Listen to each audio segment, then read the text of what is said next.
So we're going to start with life secret number 2. Hey, hang on. Have we missed number 1? Writing my notes down. Surely we'll come to number 1 later. Okay, there's a point, you'll see. So life secret number 2. This changed my life.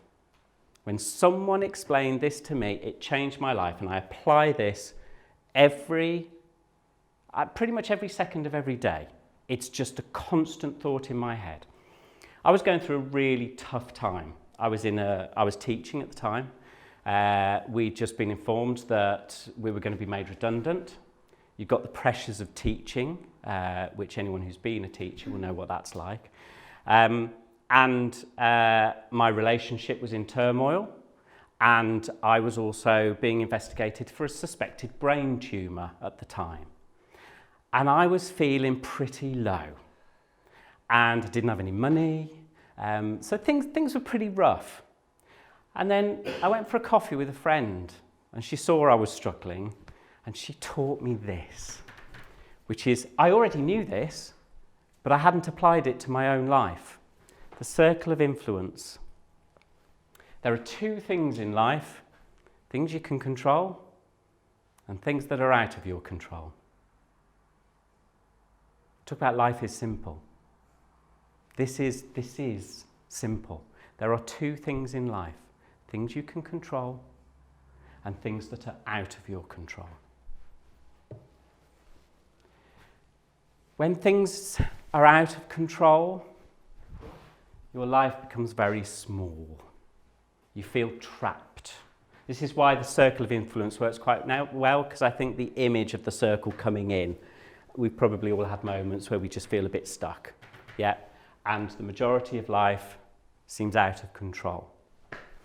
This creates the state of overwhelmed. And then there are other times, like I'm feeling now, winning. People who know me will already know about the power posing. If you don't, watch my TED talk, which again we'll come to later. But this is when everything in your life seems to be within your control.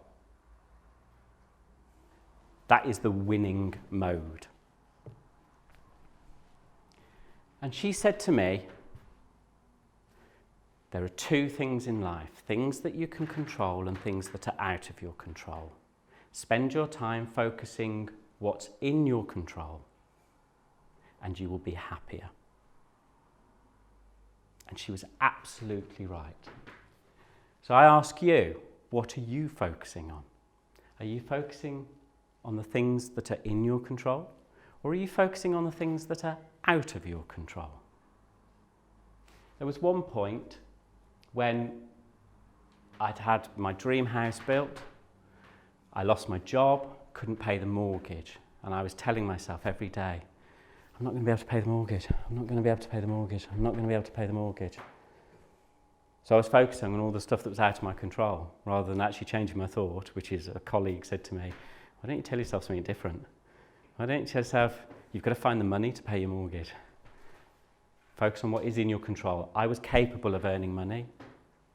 I was just leaving it to everything else to happen. So I was focusing on the stuff that was out of my control. I was focusing on the stuff that was falling down around my ankles, rather than focusing on the fact that I was breathing.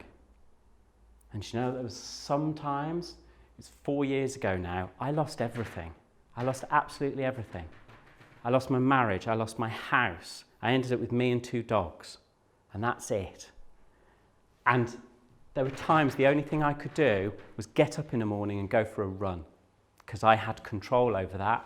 I didn't have control over anything else in my life at that time, but I could get up every morning and go for a run and feel better.